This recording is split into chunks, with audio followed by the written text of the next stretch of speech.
राधे राधे भाइयों।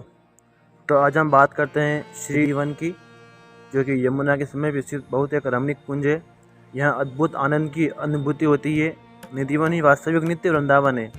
यहाँ विशाल तुलसी के वृक्ष है, जो बिना जल स्रोत और जड़ के मानो एक दूसरे का हाथ पकड़ते हो। श्री कृष्ण की सखिया ही तुलसी है और इनका विशाल रूप अन्यत्र और कहीं नहीं आपको देखने को मिलेगा। यहाँ लगभग 1500 वर्ष पूर्व श्री हरिदास जी महाराज का आगमन हुआ था, जिनका प्राकट्य वृंदावन के निकट राजपुर में अपने ननिहाल में हुआ था। इनके पिताश्री का नाम आशुधीर था। स्वामी जी अपने स्वरूपगत दिव्यता और अगाध प्रेम से अपने स्वामी श्यामा कुंज बिहारी की नित्य लीला का रसास्वादन करते थे। उनके भजन का प्रताप आज भी निधिवन की उज्ज्वलतम मधुरता के रूप में दिखता है। स्वामी जी ने नित्य विहार को प्रकाशित किया और उनके पदे सहज जोहरी प्रकट भई, रुचि के प्रकाश परस्पर विहरण लागे। सहज जोरी है जो शाश्वत है, अपनी रुचि के वश विहार में रहते। श्री हरिदास जी समाधि अवस्था में ही इनका दर्शन करते थे। वे इस अपार रस समुद्र को अपने हृदय में समाये रहते थे। कभी रसावेश में मधुर वाणी को जगाते थे। वह अपने परम शिष्य श्री विठल विपुल कंठस्थ कर लेते थे।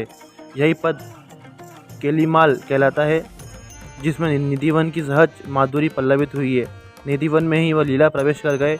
उनकी बैठक ही निधिवन राज में उनकी समाधि कहलाती है। दोनों पार्श्व में स्वामी जी के शिष्य विपुल विठल जी एवं प्रशिष्य विहारीदास जी की समाधि है। निधिवन के उन स्थानों पर जहाँ वृक्ष नहीं थे, वहाँ कुछ नवीन मंदिर बना दिए गए हैं, अन्यथा निधिवन का स्वरूप। मान्यता है कि निधिवन में भगवान श्री कृष्ण और श्री राधा रानी आज भी अर्धरात्रि में रास रचाते हैं।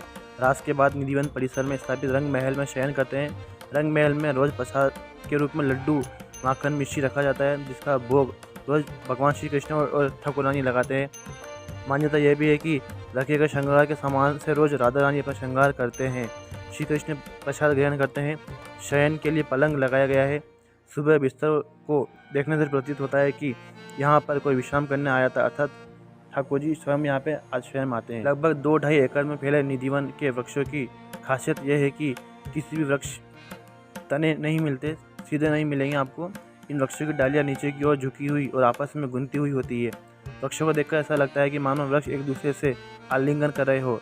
यही मान्यता अनुसार यही वृक्ष रोज रात्रि में गोपियों का रूप धारण करते हैं और श्री कृष्ण और श्री राधा जी के साथ रासलीला रचाते हैं।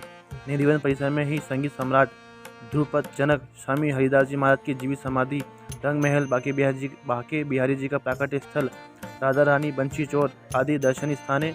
निधिवन दर्शन के दौरान वृंदावन के पंडित पुजारी गाइड आपको जानकारी देते हैं।